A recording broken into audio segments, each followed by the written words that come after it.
The longest actor strike in Hollywood history appears to be over tonight with the announcement of a tentative deal between the SAG-AFTRA union and the major studios. Good evening, everyone. Welcome to West Coast Wrap. I'm Alex Savage. We do begin tonight with that deal that would end the nearly 4-month-long actors strike. Union leaders say the strike that began in mid-July will end just after midnight tonight. The exact terms of the tentative deal have not been released, but it is expected to increase pay and royalty payments and address the use of artificial intelligence. The 3-year contract agreement still has to be approved by SAG-AFTRA members. And joining me tonight to talk about this huge breakthrough is Michael Schneider, TV editor for Variety. Michael, it's good to have you on tonight. We saw intense negotiations that were taking place over the past week or so. How do you think the two sides reached this agreement? It's been a long process, and it took many, many late nights and back and forth. And there was a period of time where it looked like it wasn't going to happen. People feared that this strike would continue through the rest of the year and maybe even into 2024. No one wanted that, and I think everyone sort of finally sat down and said, let's just figure this out, and they finally did. And there really was this sense of urgency on the part of the major studios to try to get a deal done and salvage what's left of the television season. How much do you think that factored into these negotiations and put pressure on the studio heads, especially, to get a deal done? There definitely was an element. Half of this TV season has already basically been lost to the strike. The best that we can get now is at least maybe 10 or 13 episodes of TV series that would normally get 22 episodes. But we're also looking at an impact of the summer film season. The box office could be impacted on that. And on the flip side, people just have been out of work for a really long time. So there was pressure really on both sides to get a deal done so people could get back to work. Yeah, and we know one of the final sticking points in these negotiations centered on the use of artificial intelligence in Hollywood. We have talked about these issues at play here. What kind of new rules could we expect here with this agreement when it comes to the use of AI?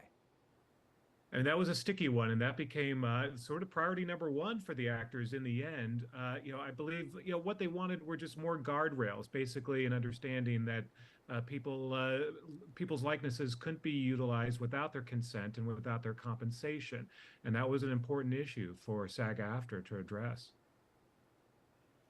And this work stoppage, we know it dealt a huge blow, obviously, to the TV and film industry, but more broadly, it caused a lot of economic pain for people all across Southern California. The Los Angeles mayor, Karen Bass, put out a statement late today, and here's part of it, what she said. She said today's tentative agreement is going to impact nearly every part of our economy. Now we must lean in on local production to ensure that our entertainment industry rebounds stronger than ever and our economy is able to get back on its feet. Let's talk, Michael, about what happens next here. Realistically, how long will it take for the TV and film industry in Hollywood to ramp up production again, assuming the union ratifies this agreement? Yeah, and I believe they will. I think it's going to be relatively fast. People have been anxious, and there have been all sorts of plans put in place already to basically get this industry back working, get cameras rolling as soon as possible. It obviously takes a little bit of prep time. It's going to take really figuring out schedules. There's going to be a crunch because a lot of people work on a lot of different projects. So figuring out how to traffic cop it all and make sure that the right projects are rolling cameras first. So that'll take a little bit of time, but then cameras will start rolling relatively soon. We're going to hit the holidays, which is a concern, right, but I think people are going to continue producing and hopefully getting shows back on the air by late January, early February. All right, that sounds good. Certainly great news for Hollywood. Michael Schneider from Variety, great to have you on. Thank you for the time. We appreciate it.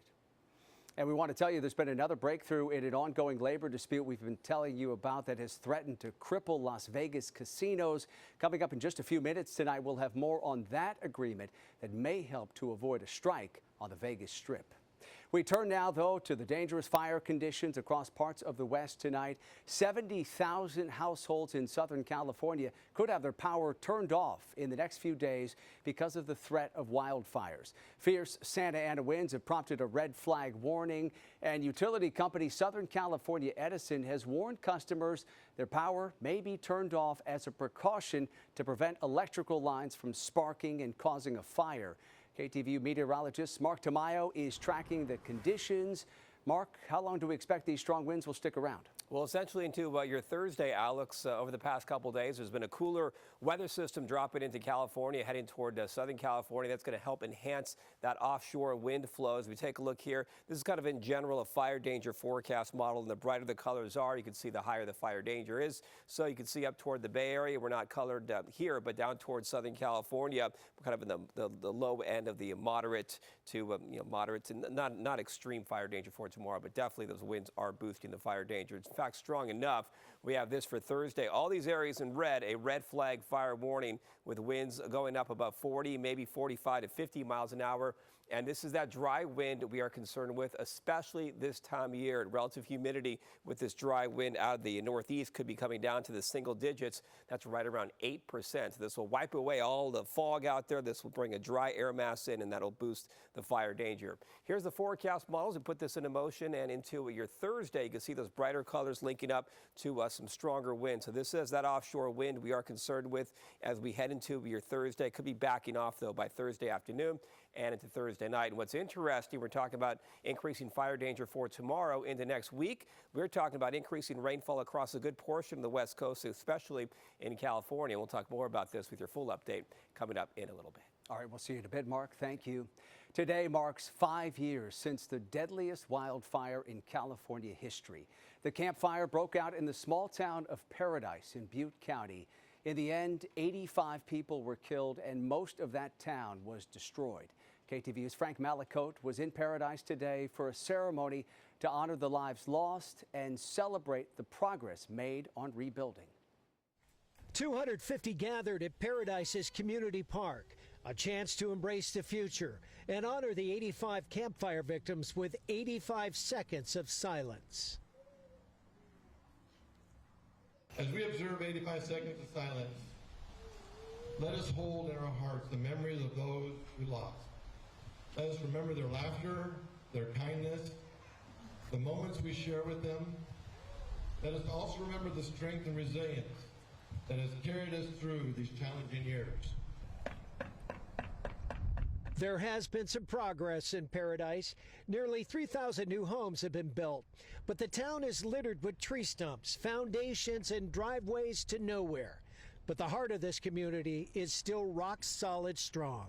So much was taken on that day, right? 85 lives that we lost, a town that was loved, but what was not taken was the spirit of this community of Paradise. Many in attendance suffered great loss. Jamie Johnston had just purchased her first home 5 months before the fire. She lost that and her dog Chico. The weird thing that happens to you, though, is that to some people is that you don't want anything after that. I don't buy things anymore. I don't collect anything anymore. I have a whole other, what means everything is what you see, the trees, the people, it changed me a lot. So they never forget, a time capsule was buried with mementos of a difficult time. 8-year-old Mariah Lambert placed a picture of her family in the box. Her family lost everything. Well, we just moved back, and I wanted to,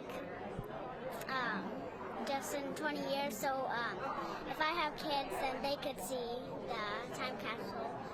The picture of my family. And that you guys survived it, right? Yeah. Do you feel blessed to be back here? Absolutely, every day. My husband and I both were just overjoyed that we can be back in the beauty and with the community and just help build it back, and we know it'll be better than ever before. The community hopes that Paradise grows in the years to come. In its heyday, it had over 25,500 people call it home, and now only 9,000 plus. But if you measure the community by the size of its heart, I'd say Paradise is well on its way. In Paradise, I'm Frank Malakote, KTVU, Fox 2 News. In Southern California, Orange County firefighters continue to monitor a huge fire that destroyed a 17-story wooden World War II-era hangar. This fire in Tustin started early yesterday morning. No one was hurt, and fire investigators continue working tonight to figure out how it started. That mostly wooden structure was owned by the Navy and built back in 1942. It housed military blimps during World War II. We're getting some new details tonight about the extraordinary security measures being put in place for next week's Asia-Pacific Economic Cooperation Summit happening in San Francisco.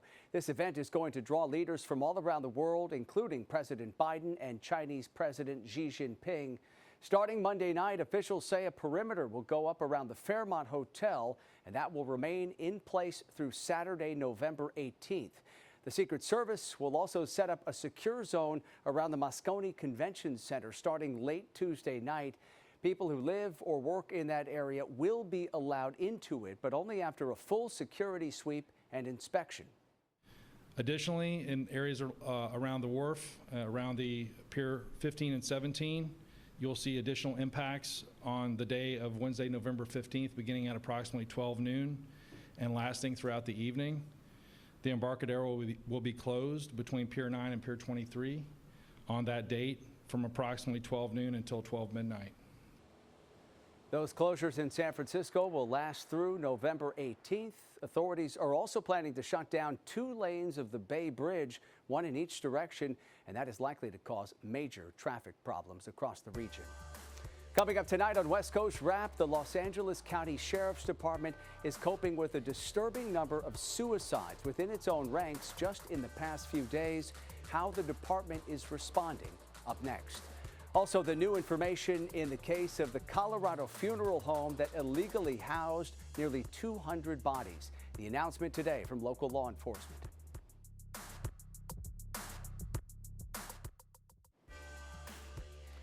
Today, authorities in Colorado arrested the owners of a funeral home where bodies were being improperly stored for years. John and Carrie Halford are facing 4 felonies each, including abuse of a corpse, theft, money laundering, and forgery. They own the Return to Nature funeral home in the mountain town of Penrose. That's where authorities discovered 180 decaying bodies and what they describe as abhorrent conditions. The company offered cremations and green burials. The Halfords have not commented publicly on those charges. Now to the stunning number of suicides among current and former employees of the Los Angeles County Sheriff's Department. 4 people have died by suicide in the past few days. Fox 11's Gina Silva has reaction tonight from the department. These families probably had no idea, because we didn't see it coming though with Kyle. It just all of a sudden one day, what do you mean he wants to kill himself? 4 suicides in 2 days involving former and current employees of the LA County Sheriff's Department may be shocking to most people, but not to Laura Linder, founder of the nonprofit Exclusively First Responders. After her son-in-law, Kyle Sword, at the time an LA County Sheriff's deputy, suddenly wanted to kill himself, Linder discovered a sad reality in law enforcement. They talk about that whole brotherhood, oh yeah, everything together, but when there's one weak link, they push it out. They turn their backs. They don't call anymore, they don't show up, they're just gone. He had told me that he was ready to die. Michaela Sword is Kyle's wife. I didn't know any resources, and me as a wife, I feel like that should be very known to family members. So when you see that your loved one is spiraling, you know who to reach out to. Because I also didn't know who to reach out to. I didn't want my husband to lose his job. I was a stay-at-home mom with little kids. While seeking help, Michaela says her husband was pushed out of the department. There are so many officers I know that have talked about committing suicide who I never thought in a million years would even think about it or talk about it. Christina Coria is a retired Santa Monica police officer who's dealt with a lot. She was struck by the car of a DUI driver and years later injured at a shootout at Santa Monica Pier. There's so many officers out there that are struggling with their identity, with finances, with relationship issues, with addictions to pain meds, addiction to alcohol. You name it, there's so many things going on that our departments are not reaching out to them enough. Some of the struggles for first responders include trauma on the job, lack of public support, family or financial troubles, injuries on the job, feeling of abandonment after injuries, and lack of financial compensation, lack of support from superiors, forced medical retirement, and lack of sense of self after retirement. What they see on a daily basis we cannot even imagine, and they can't unthink what they see. It's sad that these officers, didn't get the help that I'm sure they wanted and were looking for. And that was Fox 11's Gina Silva reporting for us tonight. If you or anyone you know is struggling with thoughts of suicide, call or text the National Suicide and Crisis Lifeline at 988. Officials in Tacoma, Washington say a crime prevention plan put into place 1 year ago appears to be paying off.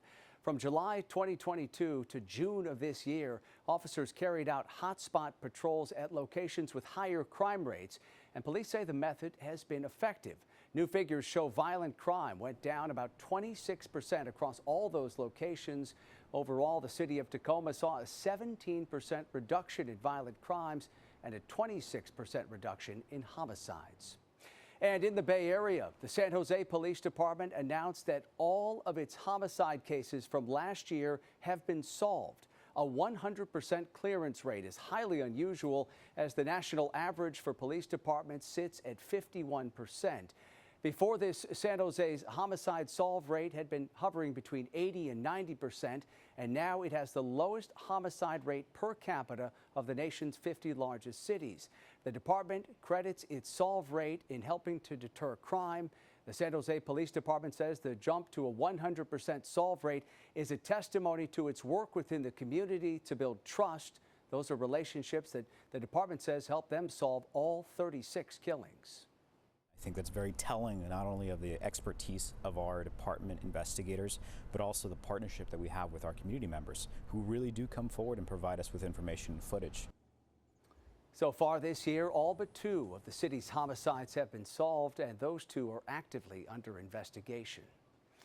In Las Vegas, culinary workers have reached a tentative contract agreement with Caesars Entertainment just 2 days before a strike deadline. We have a deal. We got to come. That's the reaction from union members as they celebrated the announcement of a 5-year contract agreement. Terms of the deal won't be disclosed until after the union votes on it. Workers have been demanding increased pay and benefits, along with reduced workloads for housekeepers. Contract negotiations are still ongoing with 2 other casino resort operators, MGM and Wynn. Bargaining sessions with those companies are expected to continue tomorrow, with 35,000 union members still threatening to strike this Friday if no deal is reached. A woman from northern Arizona has died after she was attacked by an elk near her home. Wildlife officials say this happened late last month in the Pine Lake community, about 15 miles southeast of Kingman. The victim's husband found her on the ground with injuries consistent with being trampled by an elk. He also saw a bucket of spilled corn nearby. The woman was taken to the hospital but died about a week later from her injuries. Wildlife officials went door to door in that area, reminding families not to approach or feed the elk. In Colorado, 4 ski resorts are set to open for the season this weekend. Among them is Vail, which is seeing its earliest opening in 25 years. All of the skiing and snowboarding at Vail is at the top of the mountain, so visitors will need to take a lift to the higher elevation. Breckenridge, Loveland, and Wolf Creek resorts are also set to open up. And in weather, it looks like the pattern changing quite a bit into next week. We are expecting a big change that'll bring in significant rainfall, moderate to heavy rainfall, as you can see. Not for the entire country. In fact, this would be the drier part of the pattern here. But out toward the west, you can see, especially out toward California, we are going to bring in potentially some wetter than average patterns setting up into next week. For today, though, in fact, this was a scene today up in Seattle with lots of clear skies. Temperatures on the cool side, 56 degrees in San Francisco. Clear skies over the bay. Temperatures downtown San Francisco in the upper 60s, and in Southern California, you can see all the clear skies. Ontario with temperatures in the upper 70s this afternoon. So lots of sunshine in Southern California. But you can see the jet stream view in the Pacific as we widen things out. The pattern will be changing into next week, and we're talking about a series of storms that will be impacting the West Coast. In terms of the exact timing and the exact rainfall amount, still kind of tough to pinpoint, but we can at least think plan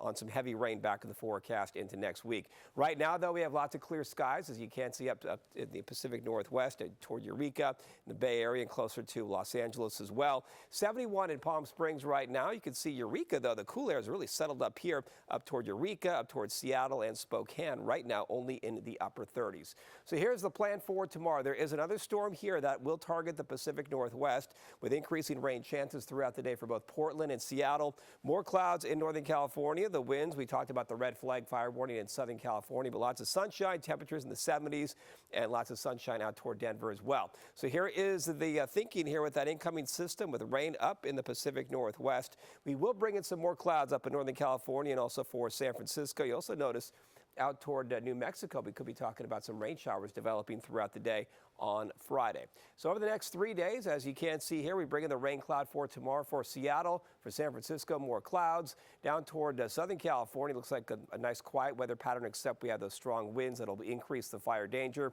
Lots of sunshine in Phoenix, lots of sunshine for Denver, but Alex, eventually in the next week, we're talking about lots of rain clouds potentially in the forecast. We'll be watching out for that development over the next several days. Oh, yeah, we're going to get ready for that wet weather. Mark, thank you. Okay.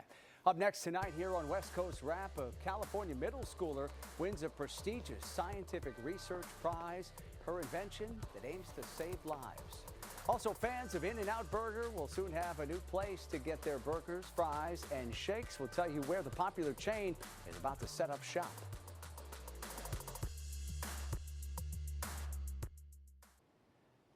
The 2023 World Series trophy made an appearance today in Dallas. The Texas Rangers won the World Series 1 week ago today in Arizona. Josh Boers, who threw the winning pitch in Game 5, Hall of Fame radio broadcaster Eric Nadel, bench coach Donnie Ecker, and several former Rangers players accompanied that trophy to Dallas City Hall. A Bay Area middle schooler has won a top student research prize for her invention to detect fires faster than traditional smoke detectors. 12-year-old Shania Gill from San Jose was awarded the Thermo Fisher Scientific Ascend Award. It's the top prize in the Junior Innovators Competition sponsored by the Society for Science. She says after a fire started in a restaurant behind the family's home last year, she wondered if thermal imaging could detect fires more quickly. She connected a small camera to a computer and programmed it to know the difference between people and other heat sources. And finally tonight, In-N-Out Burger is coming to New Mexico. The popular chain says to start off, the new restaurants will be located in the city of Albuquerque, but it does plan to expand to other cities across the state later on. There has been a long time push to bring those famous burgers, fries, and shakes to New Mexico, with fans even starting a Facebook page to urge the company to come to the state. Those In-N-Out burgers are scheduled to open up in 2027, and I'm sure people in New Mexico can't wait for that. That does it for West Coast Wrap tonight. Thank you so much for watching. You can stay up to date on all the stories we're covering at westcoastwrap.com. Have a great night. We'll see you back here tomorrow.